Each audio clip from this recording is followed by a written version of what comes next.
আসসালামু আলাইকুম everyone, welcome back to NP science. আজকে chemistry fundamental class. Chemistry class নেই না কেন নেই না, আজকে আসেন কেমিস্ট্রি করাচ্ছি।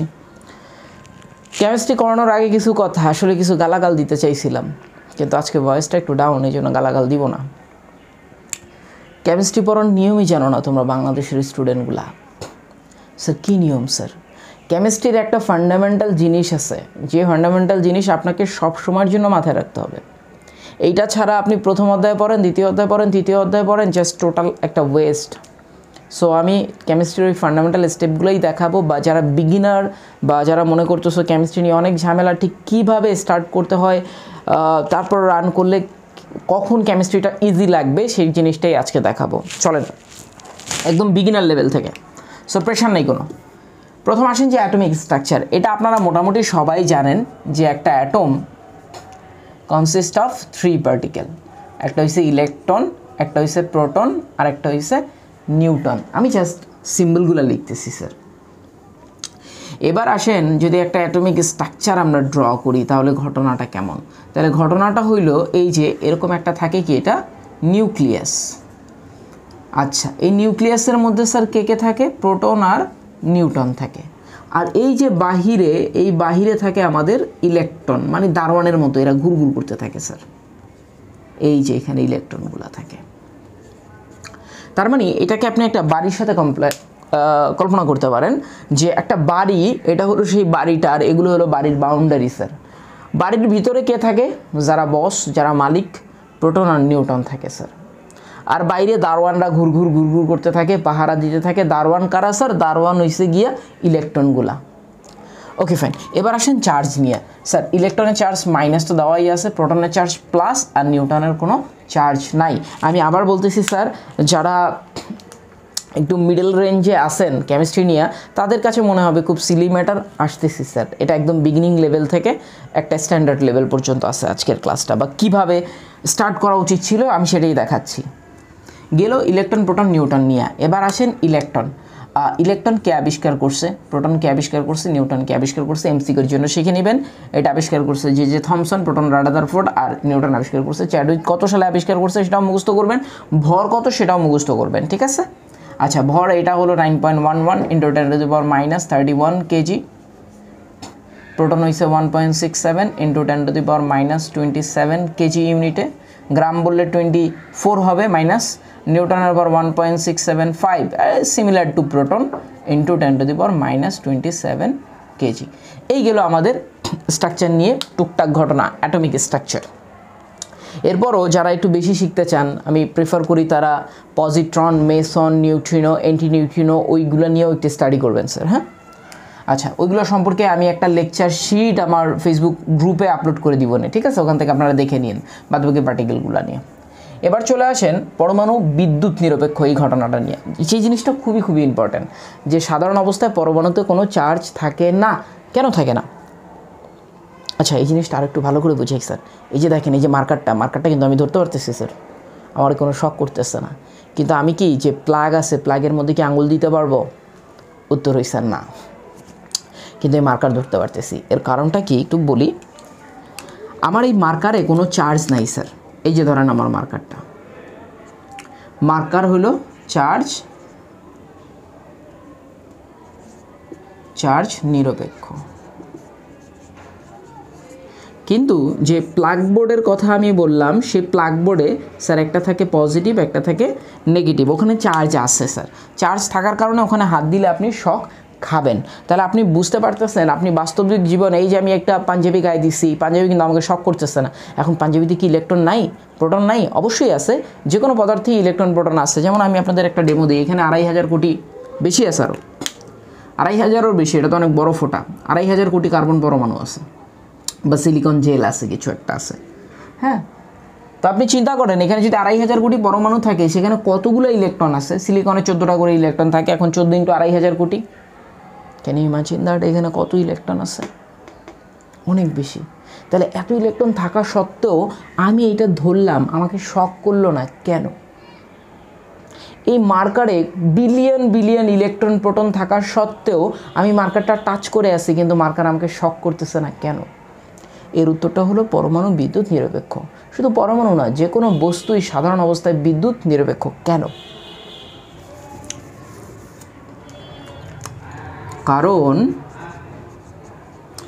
সাধারণ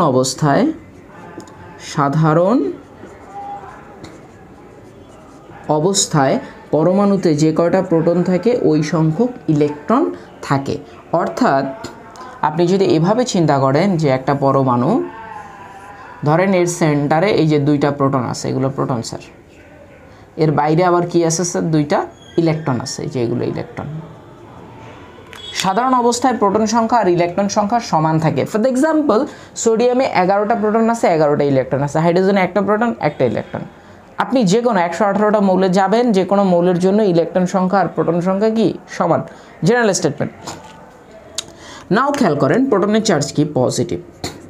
ইলেকট্রনের চার্জ কি?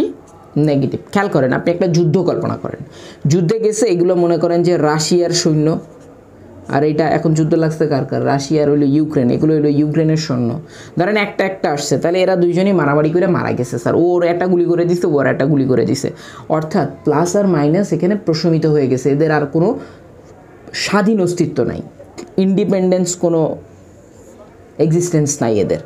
এটাও সেম মারা গেছে। তাহলে দেখেন আপনি ওভারঅল চার্জ কত, এইটার ওভারঅল চার্জ হয়েছে গোল্লা, এটা আসলে হিলিয়ামের একটা পরমাণু।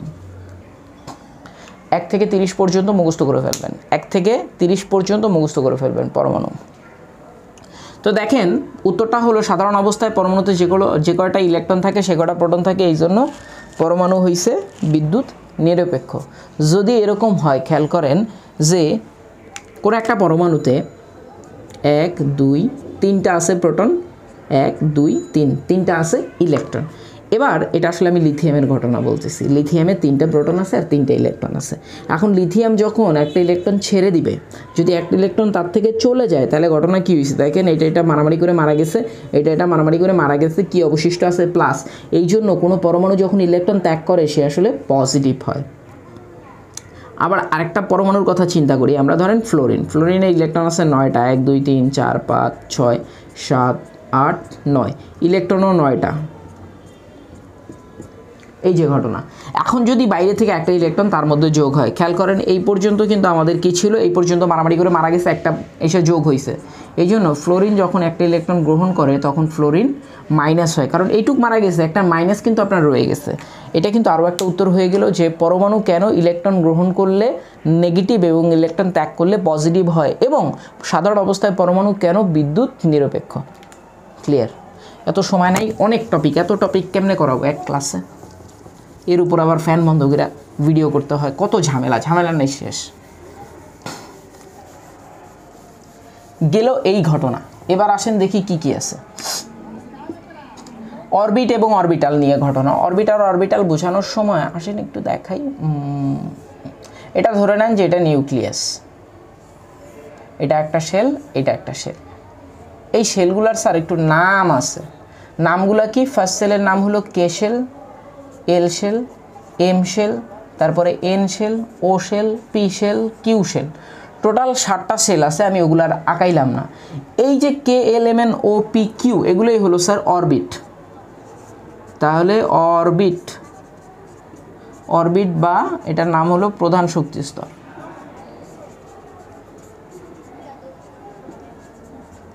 প্রধান শক্তি স্তর কি কি? K L M N O P Q, 3 4 7 গেল স্যার। তার মানে ইলেকট্রনগুলো প্রথম দিকে আসলে সায়েন্টিস্ট আইডিয়া করছে ইলেকট্রনগুলো এই নিউক্লিয়াসকে কেন্দ্র করে কতগুলো বৃত্তাকার পথে ঘূর্ণায়মান অবস্থায় থাকে, তখন গিয়ে তারা নাম দিয়েছে K L M N O P Q, এরকম টাইপের অনেকগুলা শেল আছে। এটা নিম্ন শক্তি স্তর, পর্যায়ক্রমে এগুলো উচ্চ শক্তি স্তর, মানে বড় বড় শক্তি স্তর। এরপরে আসেন এদের ইলেকট্রন ধারণ ক্ষমতার আবার একটা সূত্র আছে। সূত্রটা কি? 2 × n² ফর্মুলা, 2 × n²। তো কে এর জন্য n এর মান কত? 1 বসায় দেন, 2 × 1² হুইচ ইজ 2, 2 × 2² 2 দুগুণে 4 দুগুণে 8, এরপরে দেখবেন এটা 18 আসবে, 3 3 9 দুগুণে 18, 3 বসায় দেন এখানে, 3 3 9 9 দুগুণে 18। আই হোপ এগুলো আপনারা জানেন। এইভাবে এটা চলতে থাকে। এই শেলগুলোতে কয়টা ইলেকট্রন ধরবে? অর্থাৎ কে শেলে হাইয়েস্ট ইলেকট্রন ধরবে 2টা, এল শেলে ইলেকট্রন ধরবে আপনার 8টা।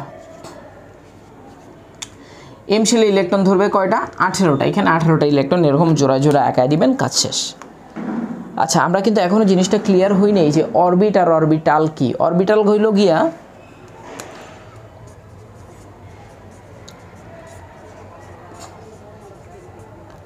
অরবিটাল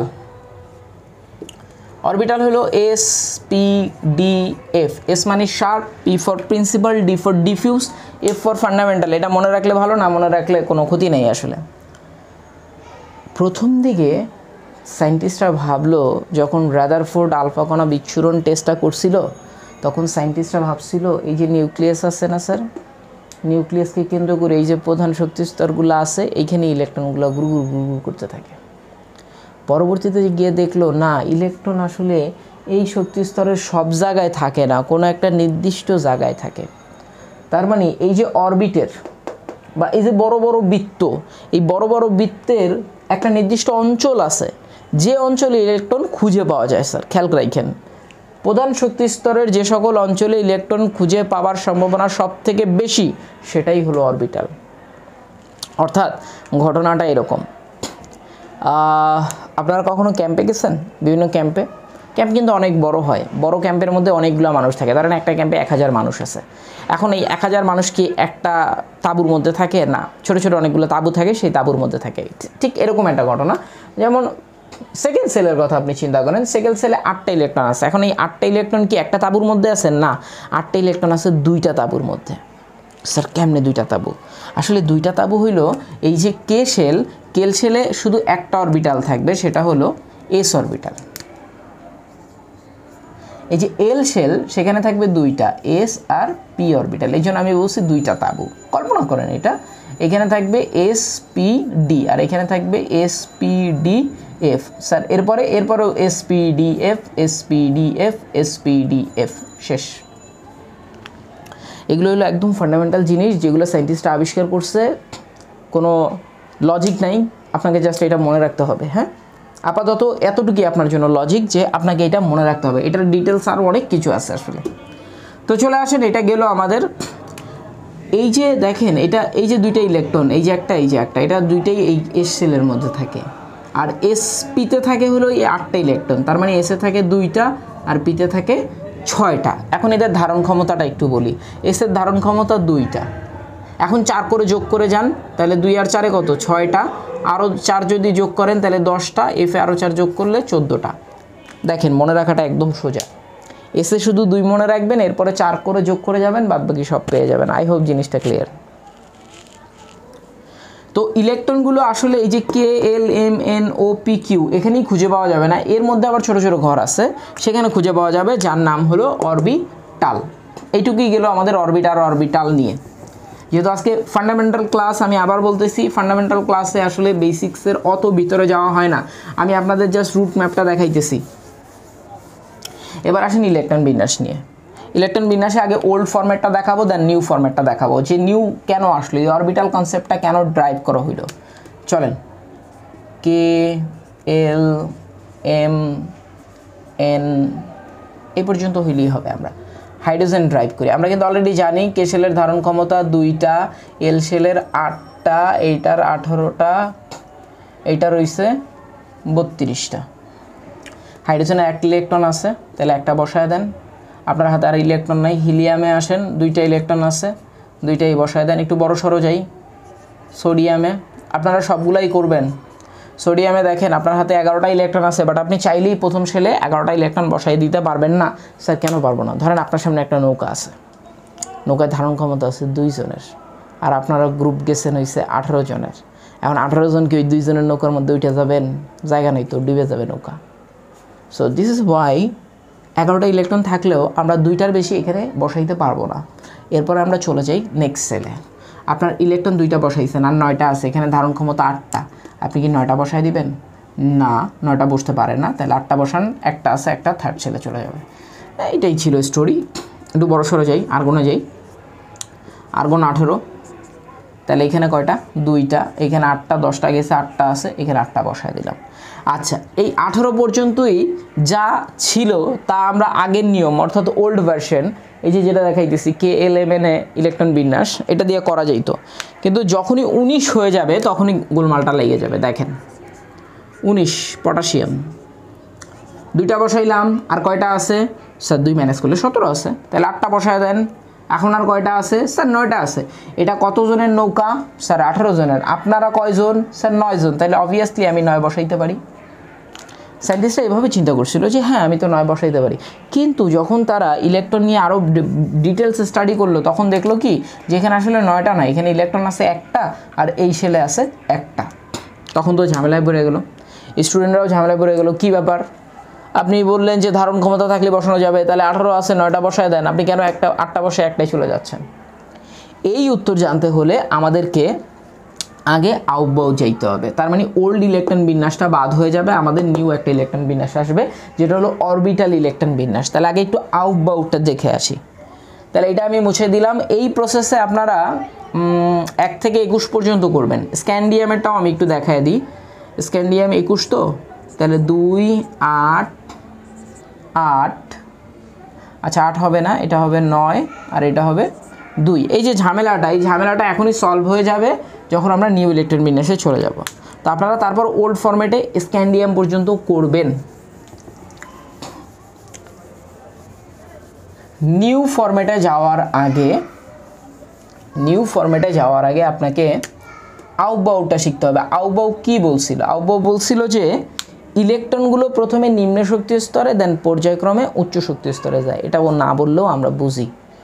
আপনি একতলা সিঁড়িতে না উঠে কখনোই 2তলা সিঁড়িতে যাইতে পারবেন না। তার মানে নিম্ন শক্তি স্তর থেকে আপনাকে উচ্চ শক্তি স্তরে যেতেও হবে। ভাগ্যিস ওরা আগে জন্মগ্রহণ করছিল, বুঝছেন? ওদের আমলে হলো সায়েন্স ছিল অনেক ন্যারো, এখন অনেক ওয়াইড হয়ে গেছে।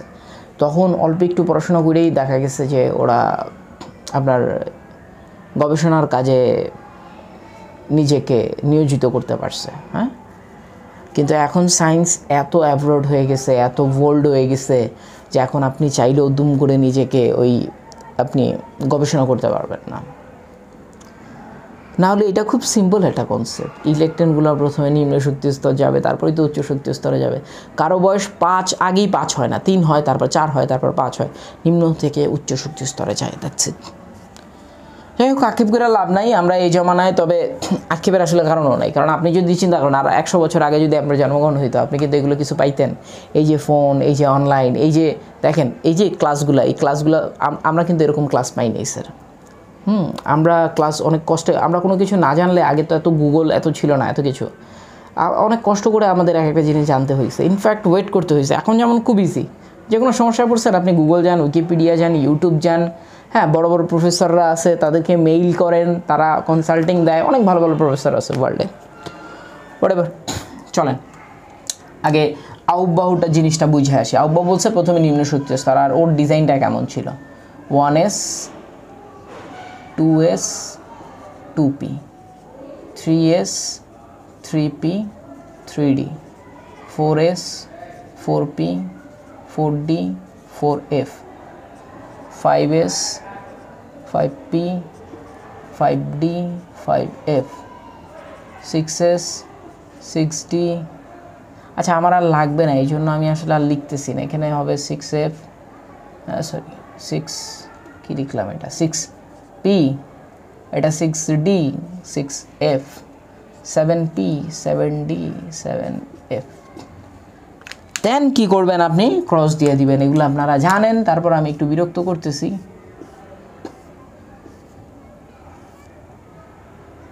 এই যে আমার এই যে ব্লু মার্কার আসলে ব্ল্যাকের উপর দিয়ে যাইতে গিয়ে অবস্থা খারাপ হয়ে গেছে।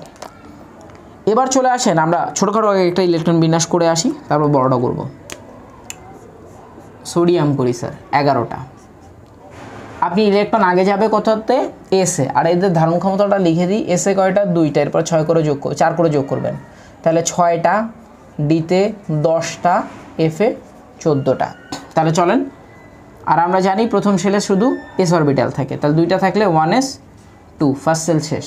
সেকেন্ড সেলে চলে যান। সেকেন্ড সেলে কি আছে? 2s আছে আর 2p আছে, তাহলে এসেও 2টা দিয়ে দেন, 2 2 4টা গেছে, আর পিতে তাহলে 6টা দিয়ে দেন, 10টা গেছে আর একটা আছে, তাহলে 3s 1 এ চলে গেছে। জি স্যার ঘটনা সত্য, প্রথম যায় 1s এ, পরে যায় 2s এ, পরে যায় 2p তে, পরে যায় 3s এ। ওকে ফাইন, একটু বড় সড়োতে চলে আসি। আর্গন 18টা, তাহলে 1s2 2s2 2p 6 3s2 3p, কয়টা খরচ হয়েছে 2 10 12টা আছে, 6টা বসায় দেন, শেষ। এইবারই মজাটা হবে, দেখেন প্রথম থেকে এই 3p পর্যন্ত কোনো ঝামেলা নাই, 3p এর পরেই ঝামেলাটা শুরু হয়েছে স্যার। হ্যাঁ 3p পর্যন্ত কোনো ঝামেলা নাই, মনে রাখবেন ঝামেলাটা শুরু হয়েছে 3d আর 4s নিয়ে। দেখেন প্রথম 1s এ গেছে, আপনি যদি নর্মাল সিকোয়েন্স আঁকেন তাহলে কিন্তু ঘটনাটা এরকম 1s 2s 2p 3s 3p দেন 3d 4s 4p 4d 4f, অর্থাৎ ইলেকট্রন নর্মালভাবে যদি আমরা চিন্তা করি তাহলে 1s এ যাবে, দেন 2s 2p 3s 3p 3d 4s 4p 4d 4f, শেষ। কিন্তু আসলে ইলেকট্রন এভাবে যায় না, ইলেকট্রন আগে যায় 1s দেন 2s, দেখি আমরা প্রথম 1s দেন 2s, তারপরে কত 2p 3s, ওকে 2p 3s, ভালো কথা, 3s এর পর 3p 4s, আচ্ছা 3p, ও বাবা 3p এর পরে যায় 4s, এই যে একটা জাম্প করলো, 3p ফিল আপ করে সে 4s ফিল আপ করতে যায়, যখন 4s ফিল আপ হয়ে যাবে তখন সে আবার 3pd তে ব্যাক করবে। তার মানে এখানে একটা উল্টাপাল্টা ঘটনা হয়ে গেল। এরপরে কি আছে দেখি, 4s এর পরে 3d তে যায়, 3d এর পরে 4p তে যায়, আচ্ছা ভালো কথা, এরপরে যায় হলো 4p তে, আচ্ছা এই যে 4p তে গেল, ভালো কথা,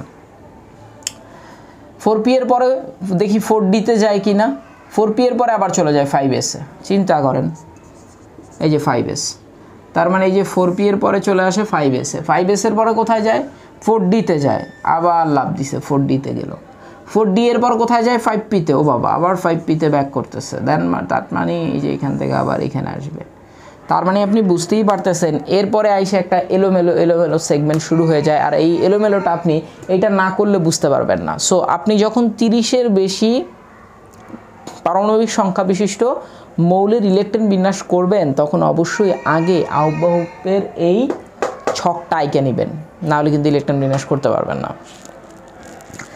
গেল এই ঘটনা। এখন এই সকল সমস্যার সমাধান এক জায়গায় আপনার লেভেলের জন্য, সেটা হলো আপনি মনে রাখবেন 3p এর পর 3d তে না গিয়ে আগে 4s যাবে, 4s ফিল আপ করে 3d তে আসবে, ঘটনা শেষ।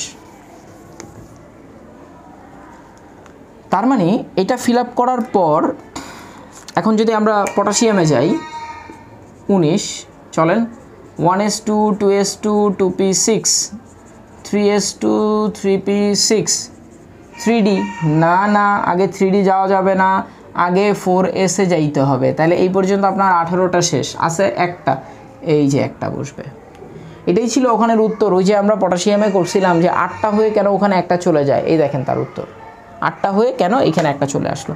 এখন আপনি যে কোনোটা করতে পারবেন, NN স্ক্যান্ডিয়াম 21, তো মোটামুটি এই পর্যন্ত সেম, তাহলে 18টা গেল, তাহলে 18টা গেলে 3d আর 4s লেখেন, 18টা গেলে কয়টা আছে 3টা, তাহলে এসে যাবে 2টা ফিল আপ হয়ে গেছে, এখন ব্যাক করবে কয়টা আসবে একটা, এই পর্যন্ত 18টা 19 20 21 শেষ।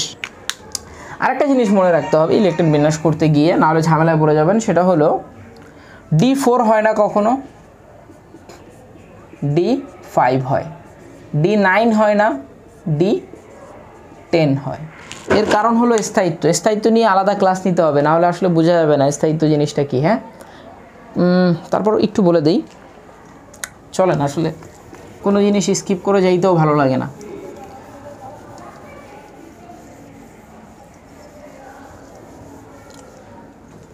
এটার রিজন হলো স্থায়িত্ব। স্যার স্থায়িত্ব ঘটনাটা কি, আপনি কেন স্টাডি করতেছেন, আপনি কেন কাজ করেন? স্যার স্টেবল হওয়ার জন্য। স্টেবলের বাংলাই হলো স্থায়িত্ব। আপনি স্টেবল মানে কি আসলে? স্টেবল মানে হলো স্যার পড়াশোনা করিয়ে মনে করেন যে একটা ভালো জব হবে, ব্যাংক ক্রেডিট কার্ড দিবে, ঢাকায় একটা বাড়ি হবে, গাড়ি হবে, এটা একটা স্টেবল লাইফ, যেখানে আপনার ব্যাংকে সঞ্চিত টাকা পয়সা থাকবে, সবার রেসপন্সিবিলিটি আপনি পালন করতে পারবেন ঠিকঠাক মতো, এটাই আসলে একটা স্টেবল লাইফ বোঝায়। এখন ওদের স্টেবিলিটি কি?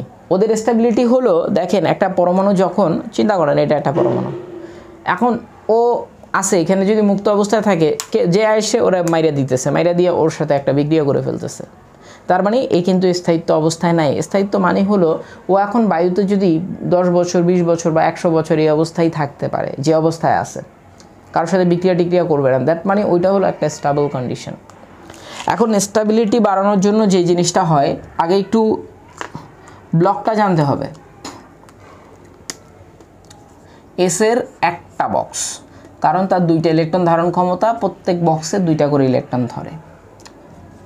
পি এর স্যার 6টা, তাহলে 2টা করে হলে বক্স কয়টা হবে? 3টা বক্স হবে। স্যার আপনি যে একটা উপরে একটা নিচে এরকম দিতেছেন কেন?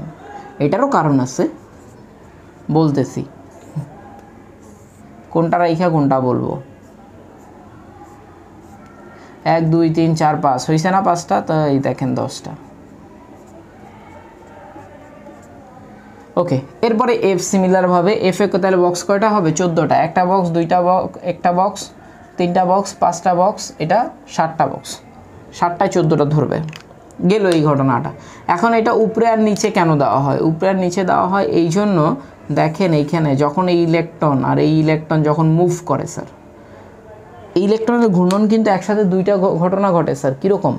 দেখেন এই ইলেকট্রন কিন্তু এইভাবে এইভাবে ঘুরতে থাকে, এর পাশাপাশি একটু ভালো করে খেয়াল করেন, ও যখন এইভাবে ঘুরবে তখন এই কলমটাও ইটসেলফ, এই যে দেখেন আমি কিন্তু ঘুরাইতেছি, তার মানে একসাথে রোটেশন কিন্তু 2টা।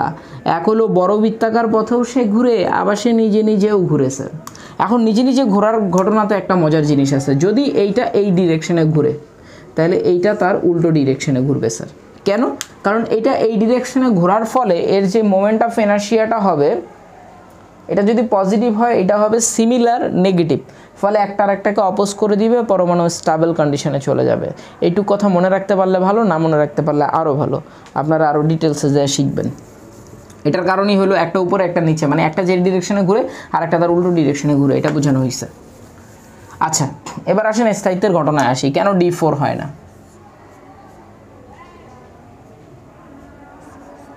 আচ্ছা, যদি আমরা 4টা বসাইতাম, 1 2 3 4, দেখেন তাহলে কিন্তু আমাদের অর্ধপূর্ণ হলো না। আমাদের যদি 5টা হয়ে যায় তাহলে কিন্তু এটা অর্ধেক অর্ধেক করে পূরণ হয়ে গেছে। তাহলে D4 এ অর্ধপূর্ণ হয় না, D5 এ অর্ধপূর্ণ হয়, এই জন্য স্থায়িত্ব বেশি। D9 এ আসেন, এই যে D9 এও সম্পূর্ণ হয় নাই, D10 এ সম্পূর্ণ হয়ে গেছে। তার মানে অর্ধপূর্ণ আর সম্পূর্ণের জন্য D4 হয় না, D5 হয়, D9 হয় না, D10 হয়। ঘটনা শেষ। এই ঘটনার জন্য আপনারা কপার আর ক্রোমিয়ামের ইলেকট্রন বিন্যাস শিখবেন, আসবে একটা না একটা আসবে এখান থেকে বোর্ডে। এবার একটু ফাস্ট যাব। তাহলে আমাদের এইটা শেষ, এটা শেষ, আউবাউ নীতি শেষ। অরবিটাল ফিগারে আসেন।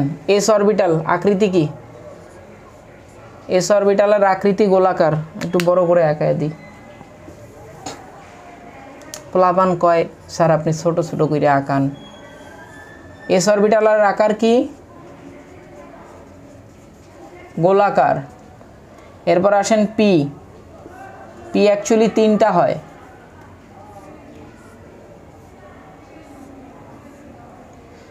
এটা তো জেড দিয়ে দিই, ওই দিন এক স্টুডেন্ট আক্স করছে স্যার আপনি জেড দেন নাই কেন? এটা এক্স, এটা ওয়াই, এটা Z axis, X axis, Y axis, Z axis. Sir axis তো বুঝি না, না বুঝলে আগে ফান্ডামেন্টাল ম্যাথমেটিক্স করে আসেন, তারপরে কেমিস্ট্রি পড়তে বসেন।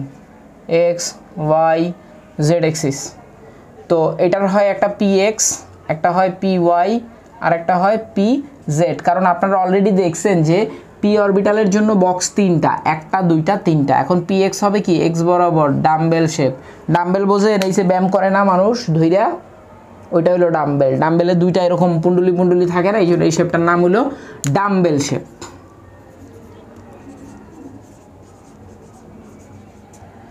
তা এটা কি হবে? ওয়াই এক্সিস বরাবর হবে, আর এটা কি হবে স্যার? জেড এক্সিস বরাবর হবে। এই যে ঘটনা শেষ। এখন কি? D orbital. ডি অরবিটালের জন্য আসে, ডি অরবিটালে আবার আসে 5টা, 1 2 3, আচ্ছা বাকি 2টা এখানে ড্র করতেছি, হ্যাঁ, 4, এই যে একটা 5টা, সবগুলো দেখাচ্ছি। ডি এর কি কি হয়? ডি এক্স ওয়াই হয়, ডি ওয়াই জেড হয়, ডি জেড এক্স হয়, আরেকটা হয় D X square minus Y square, আরেকটা হয় ডি জেড স্কোয়ার। মনে রাখতে হবে একটু। তাহলে এটা এক্স ওয়াই, এটা কি ওয়াই জেড সিরিজ, ওকে। এটা জেড এক্স এর সিরিজ, এটা কি এক্স আর ওয়াই এর, ওকে ভালো কথা, এক্স আর ওয়াই এর। এটা কি জেড স্কোয়ারের, তাই তো? আচ্ছা, এখানে অ্যাকচুয়ালি সবগুলাই থাকবে, যাই হোক এটা আমি পরে রাখতেছি। এটা স্পেশাল ওয়ান, এটা আমার খুব ভালো লাগে স্যার, দেখতে চমৎকার, আমি আপনাদের দেখাচ্ছি। এক্স ওয়াই কী হবে দেখেন, বরাবর রাখবেন না, এই যে গ্যাপটা আছে না এইখানে আঁকায় দিবেন, আর এটা ডাবল ডাম্বেল মানে একসাথে দুইটা থাকবে। আমি দেখেন এক্স আর ওয়াই বরাবর রাখি নেই, গ্যাপে গ্যাপে দিছি, এটাও গ্যাপে গ্যাপে হবে, এই যে এটাও গ্যাপে গ্যাপে হবে, একদমই সিম্পল। এবার আসেন X square minus Y square, X square minus Y square বরাবর হবে স্যার, এই যে গেল। এবার জেড এক্স স্কোয়ারে আসেন, তখন এটা হবে জেড, এটা হবে ওয়াই, তখন জিনিসটা কেমন হয় দেখেন, তখন এই জেড বরাবর আসবে, আর যে আরেকটা লুপ থাকে সেই লুপটা দেখেন, এটা তো ডাবল ডাম্বেল শেপ, তো আরেকটা লুপ যেটা আছে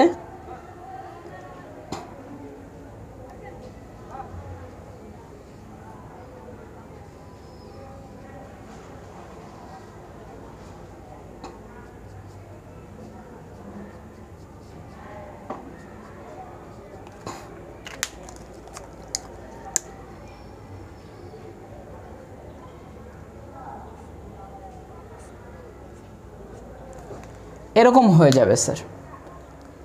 সো এটা হলো জেড স্কোয়ারের শেপ। তো এই শেপগুলো একটু মনে রাখতে হবে যে কোনটা শেপ কি। তাহলে এস অরবিটালের আকৃতি কি? গোলাকার। পি অরবিটাল কয়টা? পি অরবিটালের সাব অরবিটাল হয়েছে তিনটা, P X, P Y, P Z, কারণ তিনটা বক্স। ফিগারগুলো কেমন? এক্স এক্স বরাবর, ওয়াই ওয়াই বরাবর, জেড জেড বরাবর, X Y Y Z Z X, X square minus Y square, আর হলো জেড স্কোয়ার। কাজ শেষ। এটা ইন্টারমিডিয়েটেও আসে, এসএসসিতেও সামনে আসতে পারে, সম্ভাবনা আছে, শিখে রাখেন। তো এটা গেল অরবিটাল ফিগার।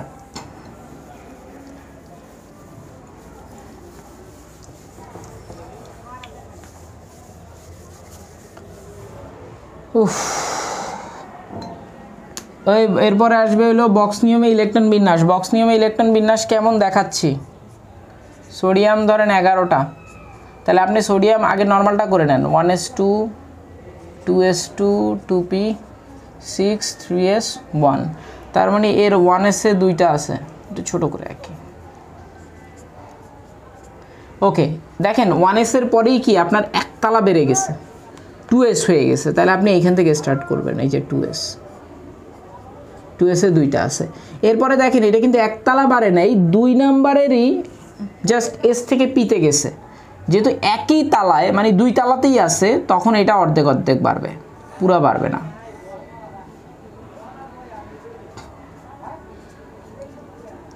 এটা হলো 2p। এরপর দেখেন 2 থেকে 3 হয়ে গেছে, তার মানে এটা কিন্তু পুরো একতলা বাড়বে। তাহলে এই যে দেখেন কোথা থেকে আমি স্টার্ট করছি, এই যে ঘটনা শেষ। এটাই হলো বক্স নিয়মে ইলেকট্রন বিন্যাস। আই হোপ এটা ক্লিয়ার। এভাবে আপনারা 1 থেকে 30 করবেন, 1 থেকে 30। এবার আসেন হুন্ডের নিয়ম। হুন্ডের নিয়মটা কি? আচ্ছা, লিখে দেওয়ার সময় না, আমি মুখে বলবো, আর হলো কনসেপ্টটা বুঝাই। আমি আগে ভুলটা করি, হ্যাঁ। সিলিকন এত বড় না করে ছোট ছোট করি। কার্বন করে, কার্বন 6টা, তাহলে 1s2 2s2 2p2। কার্বন দিয়ে হবে না, কার্বনের পি অরবিটাল আছেই তো কম। আচ্ছা, তারপরে হবে, হবে না কথাটা ভুল। আর কার্বনের সাথে কারা করাবো? অক্সিজেন করাই 8। চলেন এটার বক্স নিয়মটা দেখি। বক্স নিয়ম কিন্তু 2 রকম হয়। একটা হলো একদম আউটবাউফ মেনে বক্স নিয়ম, যেটা উপরে উপরে উঠতে থাকে, আর একটা হলো নর্মাল বক্স নিয়ম। নর্মাল বক্স নিয়ম জাস্ট স্ট্রেট লাইনে সবগুলো বক্স বসায় দেওয়া লাগে। যদি আউটবাউফ মেনে বক্স নিয়ম বলে, তাহলে আপনারা ওই যে বিল্ডিং আইকা অঙ্ক করবেন, অঙ্ক না কেমিস্ট্রি আঁকাবেন, আর নাহলে নর্মালি করে দেবেন। এখানে আসেন, এখানে 2টা আছে, ভালো কথা। এখানে এসে কয়টা আছে? 2টা আছে। পিতে কয়টা আছে? 2টা আছে। খেয়াল করেন, এই যে যেটা করলাম এটা ভুল। কেন ভুল? এটার ভুলের উত্তর দিতে হলে হুন্ডের নিয়ম শিখতে হবে। আমি অক্সিজেনটাও একটু ড্র করি। অক্সিজেন আর ওইটা লিখলাম না, প্রথম সেলে আছে 2টা, তারপরে শেলেও আছে 2টা, পি শেলে আছে কয়টা দেখেন 1s2 2s2 অ্যান্ড 2p 4 হবে। তাহলে 4টা হইলে দেখেন 1 2 3 4। এটাও হলো কি ভুল। কেন ভুল? কারণ হুন্ডে বলছে যখন ইলেকট্রনগুলো বিভিন্ন পারমাণবিক অরবিটালে প্রবেশ করে স্যার, এই যে পারমাণবিক অরবিটালে প্রবেশ করতেছে স্যার, তারা আসলে কখনোই জোড়ায় জোড়ায় প্রবেশ করে না, তারা সিঙ্গেল সিঙ্গেল প্রবেশ করে। চেকিং ধরেন, আসলে আপনারা তো ছোটো মানুষ, এই ডেমো দেওয়া যাচ্ছে না। ধরেন আপনি আপনার বাবা মায়ের সাথে গেলেন কোনো একটা শপিং মলে, সেই শপিং মলে মনে করেন যে বাংলাদেশের কোনো এমপি মন্ত্রীও আসছে, তাহলে আপনার চেকিং চলতেছে। চেকিং কি একসাথে 2জনরে করে না একজন একজন করে করে? ঠিক ওরকম এখানে চেকিং করে করে তারপর আপনাকে ঘরে ঢুকতে দেওয়া হবে একজন করে, কখনোই একসাথে 2জন না। আমি এখানে কি করছি, আমি প্রথমেই একসাথে 2জনকে বসাই দিয়েছি, এরকম সম্ভব না। আপনার বসাইতে হবে একটা, তারপরে একটা, তারপরে আরও থাকলে আরও একটা, তারপরে আরও থাকলে তখন ডাবল হওয়া শুরু করবে। তো হুন্ডে প্রথম কথা বলছে হলো ইলেকট্রন ঢুকবে একটা একটা, এটাকে সে বলছিল অযুগ্ম অবস্থায়। অযুগ্ম মানেই হলো বিজোড়। ইলেকট্রনগুলো বিভিন্ন পারমাণবিক অরবিটালে অযুগ্ম অবস্থায় প্রবেশ করবে। এবং সে 2 নম্বরে বলছিল তখন যখন এটা ঢুকবে তারা, তখন তাদের স্পিন, স্যার স্পিন কি? এই যে দেখেন না, একটা উপরে দিছি একটা নিচে দিছি, ওটাই হলো স্পিন। মানে একটা এই ডিরেকশনে ঘুরলে আর একটা তার উল্টা ডিরেকশনে ঘুরে, এটা দ্বারা স্পিন বুঝায়। তখন স্পিন হবে একমুখী, চন্দ্রমুখী না স্যার, একমুখী। তখন স্পিন হবে একমুখী। খেয়াল করেন, আমি একটা স্পিন এরকম দিছি, আর একটা স্পিন যদি এরকম দিয়ে দিই তাহলে হবে না, আমাকে স্পিনগুলো দিতে হবে কি একমুখী। এই যে অক্সিজেনটা ড্র করি, তাহলে আপনি বুঝতে পারবেন এটা এখন কারেকশন হয়ে গেছে। অক্সিজেনটা ড্র করি, 4টা আছে, তাহলে কি হবে, প্রথম একটা ঢুকবে, পরে আরেকটা ঢুকবে। এটা কি ঠিক? না স্যার, এটা ঠিক না, কারণ হুন্ডে কি বলছে, স্পিন হবে সেম, প্রথমটা যেমন ছিল তেমন। আরও একটা ঢুকবে অযুগ্ম, ঢুকছে স্যার, আরও আছে, জি স্যার 4টা তো, তাহলে আরেকটা ডাবল হবে, আর আছে নাই স্যার, তাহলে আর দরকার নেই। এই ছিল হুন্ডের কথা। তো হুন্ডের পুরো কথাটা আমি একসাথে বলি।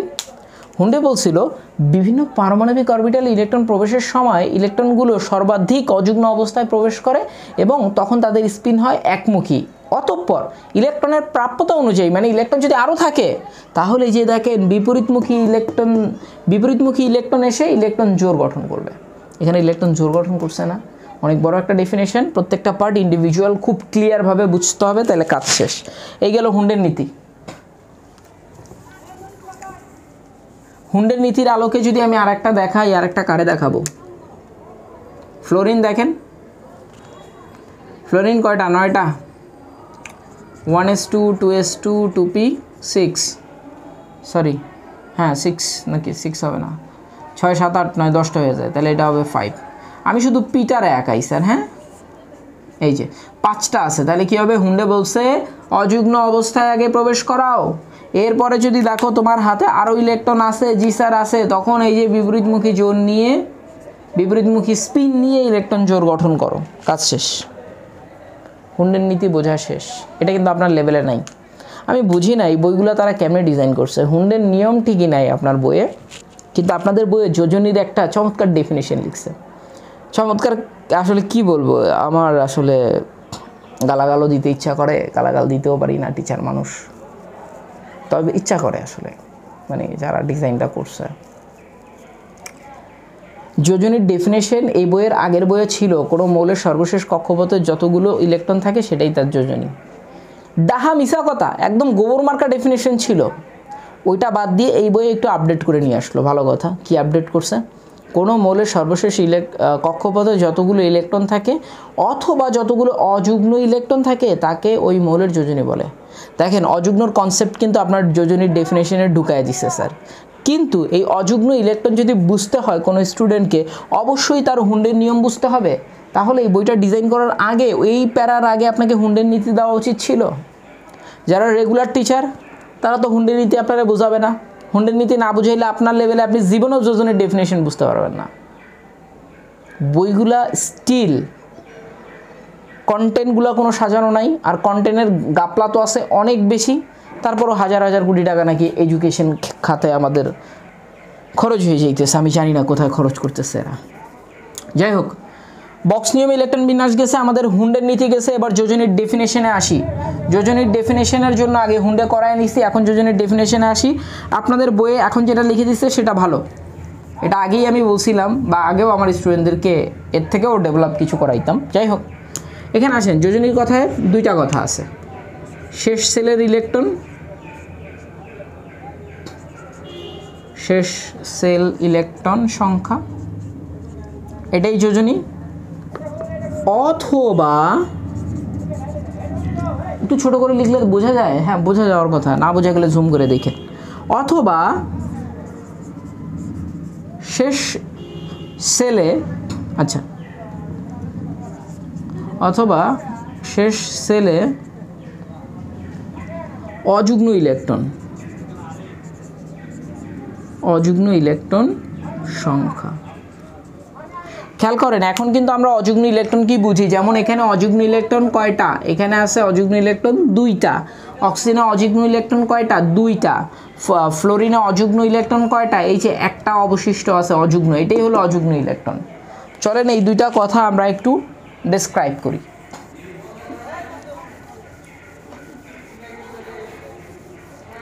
তো যোজনী মানে কি, শেষ সেলে যে কটা ইলেকট্রন থাকবে সেটাই যোজনী, অথবা শেষ সেলে যে কটা অযুগ্ম ইলেকট্রন থাকবে সেটা যোজনী। আগে আসেন এই কথাটা ভ্যালিড প্রমাণ করি। চলেন লিথিয়ামে 3টা ইলেকট্রন, চলেন 1s2 1s2 2s1। খেয়াল করেন, এটা কিন্তু তার লাস্ট সেল। আমি যদি একটু আঁকাই লিথিয়ামকে, লিথিয়ামের ফার্স্ট সেলে আছে ইলেকট্রন 2টা, আর লাস্ট সেলে ইলেকট্রন আছে একটা।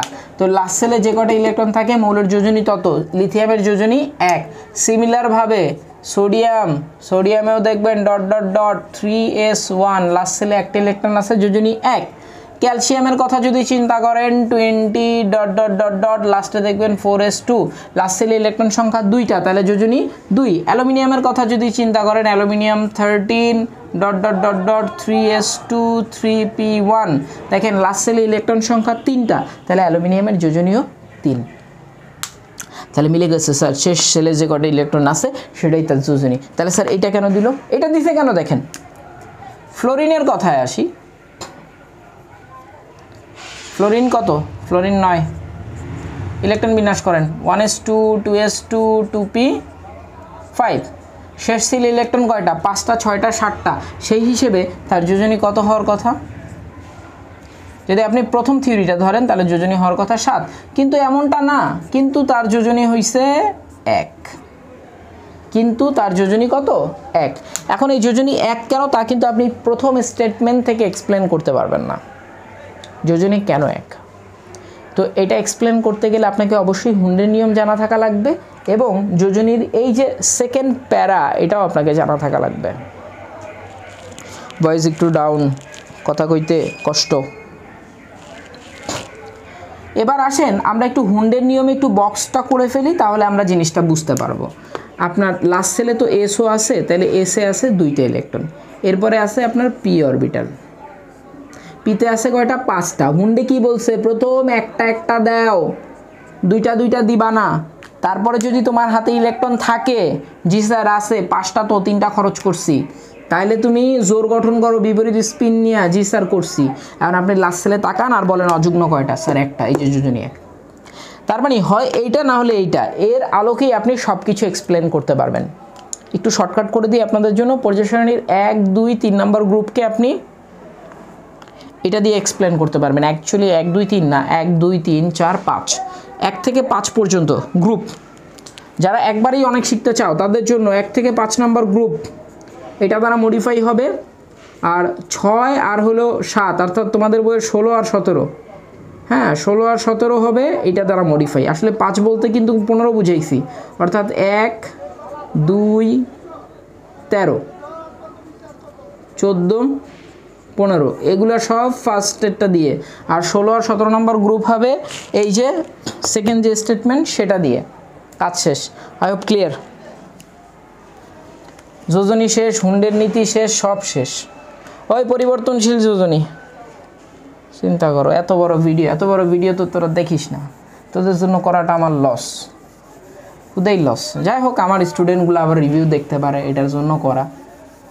তোরা তো অগা মগা, কি গালাগাল দিচ্ছেছিলাম আজকে, আসলে ফান্ডামেন্টাল ম্যাথমেটিক্সের রিসেন্ট একটা বই লেখা শুরু করছি, fundamental of mathematics SSC and HSC both ক্লাসের জন্য। হোপফুলি জানি না কতদিন লাগবে, ট্রাই করতেছি যত জলদি সম্ভব শেষ করার। ওটা হয়ে গেলে ওটা তোমরা দেখে নিও। ফ্রি ফ্রি ফ্রি, বাঙালি তো শুধু ফ্রি খুঁজে, ফ্রি কই আছে, সব ফ্রি, এভরি কন্টেন্ট আমার কাছে যে কোনো কন্টেন্ট চাইবেন খালি ফ্রি। চলে আসো পরিবর্তনশীল যোজনী কনসেপ্টটা কেমন। পরিবর্তনশীল যোজনী বুঝতে গেলে আগে কয়েকটা পরিবর্তনশীল যোজনী মুখস্থ করে নেবেন। কার্বনের যোজনী 2,4, ফসফরাসের যোজনী 3,5, নাইট্রোজেনের যোজনী 3,5, স্পেশালভাবে 5 সম্ভব, বেসিকলি ওর 3ই সম্ভব। হ্যাঁ, কিন্তু নাইট্রোজেন এমন একটা মৌল ওর 1 থেকে 5 সবগুলো যোজনী সম্ভব, 1 থেকে 5। হ্যাঁ, এরপরে আসেন সালফার, ভেরি ভেরি ইম্পর্টেন্ট, সালফারের 2, 4, 6 সম্ভব। আচ্ছা, নিচের দিকের মৌল মোটামুটি আমাদের শেষ। এরপরে আসেন আপনি আয়রন, আয়রনের 2, 3 সম্ভব, সবচেয়ে বেশি লাগবে আমাদের। এরপরে কপার, কপার 1, 2 পসিবল। এরপর আসেন জিঙ্ক, জিঙ্ক তো শুধু 2 দরকার নেই এটা। এরপর আসেন ক্রোমিয়াম, ক্রোমিয়াম 2, 3 পসিবল। এসএনে আসেন, এসএনের 2, 4 পসিবল। হ্যাঁ, পিবি আসেন 2, 3 পসিবল। তো মোটামুটি এই কটা জিনিস যদি আপনারা মাথায় রাখেন যে কার যোজনী আসলে কত কত এরকম পরিবর্তনশীল একাধিক যোজনী আছে কার কার, এটা তাহলে কাজ শেষ। বাদবাকিটা আমরা পরিচয় সারণীতে গিয়ে একটা শর্টকাট তো দেখাই দেবো সব যোজনী। তার মানে এইটুকুই শুধু কষ্ট করে মুখস্থ করতে হবে। গেল, এবার উত্তরে আসি, কেন কার্বনের যোজনী 2, 4? কেন? একটা বুঝলে বাকি সব বুঝে যাবেন। কার্বনের ইলেকট্রন কয়টা? 6টা। চলেন দেখি কি অবস্থা। 1s2, 2s2, 2p2। হুন্ডে কি বলছিল? হুন্ডে বলছিল, চলেন দেখে আসি। হুন্ডে বলছিল দেখেন একটা একটা দিয়ে ডাবল করে দেন। আছে কয়টা? 2টা, একটা, ঘটনা শেষ। এবার দেখেন হুন্ডের নিয়ম অনুযায়ী লাস্ট সেলে যে কয়টা অযুগ্ম ইলেকট্রন থাকে সেটাই তার যোজনী। অযুগ্ম কয়টা লাস্ট সেলে? স্যার এটা তো জোর, এটা নেওয়া যাবে না। তাহলে এই যে একটা, এই যে একটা, তাহলে যোজনী 2। এই নেন যোজনী 2। এবার আসেন carbon star. Sir carbon star জিনিসটা কি? কার্বন স্টার মানে হলো এটা উত্তেজিত অবস্থায় আছে। আই রিপিট, যদি এরকম স্টার দেখো কোনো মৌলের উপর তাহলে বুঝতে হবে সে উত্তেজিত অবস্থায় আছে। স্যার উত্তেজিত অবস্থা কি? আপনার উত্তেজিত অবস্থা কি আগে সেটা বলেন। স্যার আমার উত্তেজিত অবস্থা হলো মাথা গরম হয়ে যায়, কেউ ধরেন বকা টাকা দিল তাহলে আমি চিতা চাই স্যার, একদম ফায়ার হয়ে যাই। যে মানুষটা, একটা কথা বলি মনোযোগ দিয়ে শুনেন, যে মানুষটা 2 ফুট উচ্চতার একটা দেয়াল অতিক্রম করতে পারে না তার একটা বন্দুক নিয়ে তাড়া করেন। আই রিপিট, যে মানুষটা একটা 2 ফুটের উচ্চতার একটা দেয়াল অতিক্রম করতে পারে না তাকে আপনি একটা বন্দুক নিয়ে তাড়া করেন, সে 10 ফিটের উচ্চতারও দেয়াল হয়তো অতিক্রম করে যাবে। 5-6 ফিট তো অ্যাভারেজ। এগুলো এক্সপেরিমেন্ট করে দেখা হয়েছে। তার মানে উত্তেজিত অবস্থা হলো কোনো মানুষকে, যদি মানুষের কথাই চিন্তা করি, যখন তাকে ভয় দেখানো হয় বা এক্সাইটেড করা হয়, এগুলোই হলো উত্তেজিত অবস্থা। স্যার পরমাণুর ক্ষেত্রে কি? একটা পরমাণুর আপনি বাইরে থেকে তাপ দেন, চাপ দেন, কিছু একটা দেন, বাইরে থেকে এনার্জি দেন, রেডিয়েশন দেন, ফ্রিকোয়েন্সি দেন, কিছু একটা দেন, সোজা কথা। বাইরে থেকে এক্সট্রা এনার্জি পাওয়ার ফলে ওই পরমাণুটার ভাইব্রেশন বেড়ে যায় স্যার, ফ্রিকোয়েন্সি বেড়ে যায়। তো ভাইব্রেশন বেড়ে গেলে ওর যে লাস্ট সেলের ইলেকট্রনগুলো আছে, লাস্ট সেলের ইলেকট্রনগুলো তখন আর ডাবল থাকতে চায় না। দেখেন চিন্তা করেন, এই যে এই দুইটার কথা চিন্তা করেন, এই দুইটা কিন্তু একসাথে জোড়ায় জোড়ায় আছে। এই যে এইটা, এখন দুইটাই যদি ভাইব্রেট শুরু হয়ে যায়, এরকম ভাইব্রেট করতে করতে করতে করতে একটা টাইমে ছিটকে যাবে। তার মানে এই যে যুগ্ম ইলেকট্রন ছিল, এই যুগ্ম ইলেকট্রন আর থাকবেই না। উত্তেজিত অবস্থায় কোনো জোড়া ইলেকট্রন থাকে না, সব সিঙ্গেল হয়ে যায় যদি পসিবল হয়। চলেন তাহলে দেখি যুগ্ম উত্তেজিত অবস্থায় কী ঘটনা ঘটতেছে। 1s2। আচ্ছা এই বক্স টক সাইকেল লাভ নাই। আচ্ছা তারপর আইকে দিই, এই যে প্রথমটা এটা আঁকতেছি গেল। এরপর এস, এই যে নেন আপনার 2s। এরপরে আপনার এই যে 2p। এখানে তো আগে 2টা ছিল, এই 2টা আগে আঁকায় দিলাম, আগে 2টাই। এখন দেখেন এখানে যে 2টা ছিল, এই যে একটা, এটা আমি একটু মুছে একটু অন্য কালি দিই বোঝার সুবিধার্থে। এই যে খেয়াল করেন, তখন এই 2টা অনেক উত্তেজিত হয়ে ছিটকে একটা চলে যাবে, এই রেডটা তখন এখানে চলে আসবে। স্যার এটা তো নিচের দিকে ছিল, এখানে কি নিচের দিকে দিব? জি না। হুন্ডে কি বলছিল? হুন্ডে বলছে একদিকের স্পিন হবে, কাজ শেষ। এই যে ওর একটা ফাঁকা ঘর পাইছিল, ও অনেক কম্পমান হওয়ার ফলে ও লাভ দিয়ে এইখানে চলে আসছে। তাহলে এখন গুণে নযুগ্ন কয়টা স্যার? এখন তো অযুগ্ন 4টা স্যার। তাহলে যোজনী কত? যোজনী স্যার 4। সিমিলারভাবে আপনি যে কোনো মৌলের যোজনী কেন পরিবর্তনশীল? ফসফরাসের যোজনী কেন 3, 5? এটা বাসায় করবেন। নাইট্রোজেনের যোজনী দরকার নেই, ফসফরাসই করেন শুধু। ফসফরাস ও সালফার করবেন, সালফারের যোজনী কেন 2, 4, 6? এই দুটা বারাসা HW করবেন, কাজ শেষ। এগুলোর উত্তর আমার স্টুডেন্টরাও ওই যে আমার ফেসবুক গ্রুপে দিয়ে দেয়, যা যদি না পারেন তাহলে ওখান থেকে দেখে নেবেন। উত্তেজিত অবস্থা বোঝানো শেষ। ও মাই গড, ক্লাস তো অনেক বড় হয়ে গেছে। হোক। ওই যোগমূলকে এখন আর কী শেখাবে? আসলে একযোজি। হ্যাঁ, আপাতত এখন সময় নাই আর। একযোজি যোগমূলক মুখস্থ করে নেন। অ্যামোনিয়াম NH4+, 2 নম্বরে আসেন ফসফোনিয়াম PH4+, 3 নম্বরে আসেন হাইড্রক্সিল মাইনাস, যেগুলো একদম ছাড়া চলবেই না। আমি ওগুলো লিখে দিচ্ছি, বাট আমার স্টুডেন্ট কিন্তু এগুলো 10টা 15টা করে শেখে এক একটা। নাইট্রেট একটা মাইনাস আছে। 5 নম্বরে কি আছে? 5 নম্বরে আছে অ্যালুমিনেট আছে, AlO2, যেটার আগের ভার্সন ছিল হলো বা AlOH4, এটা হলো আগের ভার্সন। এটা শিখে রাখবেন। এখান থেকে 2 অণু পানি বাদ দিলে এটা পাওয়া যায়। কেমনে পাওয়া যায় সেগুলো পরে দেখাবো, এগুলো ডিটেলসে আসবে পরে। AlO2 গেল, সায়ানাইড আসবে CN-, CNO-, CNS-। হ্যাঁ, বাই সালফেট আসবে SO4-, বাই কার্বনেট আসবে মাইনাস। এগুলো সব একযোজি, এগুলো সব একযোজি। এটা লিখে নিন, আমি মুছে দিলাম এখান থেকে, এটা ওল্ড ভার্সন। এবার দ্বিযোজি, যেগুলো ছাড়া চলবেই না, যেগুলো ছাড়া চলবেই না। সালফেট -2, কার্বনেট -2, একদম কম দিয়ে দিলাম। ডাইক্রোমেট দিয়ে দিই Cr2O7 -2,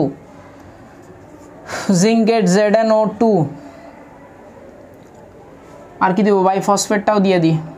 কয়টা গেল? 1, 2, 3, 4টা গেছে, কিন্তু 5 নম্বরটা বাইফসফেট। এই নেন বাইফসফেট -2 গেল। এবার আসেন ত্রিযোজি। ত্রিযোজিতে 1 নম্বরে শিখবেন ফসফেট PO4 -3, 2 নম্বরে শিখবেন ফসফাইড PO3 -3, আর 3 নম্বরে একটা এক্সট্রাঅর্ডিনারি শিখবেন FeCN6, FeCN6 ফেরিসায়ানেট। চতুর্যোজি এইটাই -4 ফেরোসায়ানেট। এই কটা মুখস্থ, এই কটা ছাড়া চলতেই পারবেন না। যোগমূলক গেল। ধাতু অধাতু চেনার উপায় কি? গ্রুপ 1, 2, 3, মানে 1, 2 ধাতু মনে রাখেন। গ্রুপ 1, 2 ধাতু, যাদের শেষে আম আছে তারা ধাতু, যাদের লাস্ট সেলে 1টা 2টা 3টা ইলেকট্রন আছে তারা ধাতু। অনেকগুলো কথা বলতেছি, নোট আউট করে নেন। নোট এগুলো বোঝাবো নেক্সট ক্লাসে, আরও ডিটেলসে বোঝাবো ধাতু অধাতু কেমনে হয়, প্লাস মাইনাস। হ্যাঁ, এরপর যৌগ গঠনও নেক্সট ক্লাসে। আজকে থাক, আজকে এই পর্যন্ত। সো যেটা আসলে যাওয়ার আগে একটা কথা বলে নিই, কেমিস্ট্রি আপনি পড়া শুরু করার আগে কেমিস্ট্রির যে ফান্ডামেন্টাল যে জিনিসগুলো আছে ওগুলো আগে ভালো করে বুঝতে হবে স্যার, একদম মাথায় নিয়ে নিতে হবে। এগুলো ফান্ডামেন্টাল জিনিস, সব সময়ের জন্য মাথায় রাখতে হবে। আপনি যদি একটা কিছু পড়ার সময় ভুলেই যান যৌগের সংকেতটা কী ছিল, আপনাকে যদি মুখস্থই করতে হয় অ্যালুমিনিয়াম সালফেটের সংকেত কী, অ্যালুমিনিয়াম সালফেটের সংকেত হচ্ছে Al2SO4 এটা কেমনে আসলো, এটা যদি আপনাকে মুখস্থ করতে হয় তাহলে আপনি সায়েন্স থেকেই বাদ হয়ে যান। মানে তোর জন্য সায়েন্স না, সোজা কথা। তুই যদি এটা মুখস্থ করিস, তুই এলে একটা অগা মগা গরু, যদি এটা মুখস্থ করতে হয় Al2SO4. সো আই হোপ, আসলে কি বলবো, আমার প্রচণ্ড রাগ লাগে যখন দেখি প্লাপান এগুলো মুখস্থ করে। কেন মুখস্থ করবি এগুলো তো মুখস্থ করার জিনিস না, একদম বেসিক থেকে আসে। যে কোনো সংকেত তুমি নর্মালি তুমি যদি মনে করো যে জটিল যৌগ, তাও তোমার মুখস্থ না। এই যে দেখো, কপার নিলাম, ফোন নিলাম, কাজ শেষ। এটা মুখস্থ না স্যার, এটা অ্যামিন কপার সালফেট SO4। তো এগুলো যারা মুখস্থ করে তারা একটা বোকা, দুনিয়ার বোকা। আমি জানি না এগুলো কেন মুখস্থ করে। যাই হোক, এগুলো আমরা দেখব। তো আই হোপ তোমরা একটু বেসিকের উপর জোর দিবা স্যার। হ্যাঁ, কারণ এখন আপনি যদি এই বাংলাদেশে আর ম্যাক্সিমাম পোলাপানের ঝামেলা হয় কি, সৎসঙ্গের স্বর্গবাস, অসৎসঙ্গের সর্বনাশ। এরা পড়ালেখার মধ্যেই থাকে না, বেসিক শিটগুলা কেন পড়ে না I don't know. Basic sheet ছাড়া আপনি কেমিস্ট্রি বুঝবেন না। বায়োকেমিস্ট্রির কথা বলেন যদি আপনি, বায়োকেমিস্ট্রিতে যদি আপনার বায়োকেমিস্ট্রি বেসিকই পুরাটা, আসলে আপনাদের লেভেলে পুরাটাই দিছে বেসিক। বায়োকেমিস্ট্রি আপনি পড়বেন ইন্টারমিডিয়েটে গিয়ে, বেসিকটা পড়েন স্যার। লাস্টে আইসাও আমি একদম মানে রিকোয়েস্ট করি বেসিকটা খুব ভালো মতো পড়েন। বেসিকে যে স্ট্রং সে সব জায়গায় স্ট্রং। ফান্ডামেন্টাল ম্যাথমেটিক্সে যে স্ট্রং, ফিজিক্সে তারা আটকাবে এমন কোনো সাধ্যই নেই। দুনিয়ার সব কিছু কি ফিজিক্স না ম্যাথমেটিক্স, এটা নিয়ে নেক্সট ক্লাসে কথা বলবো। ঠিক আছে, আজকে আল্লাহ হাফেজ।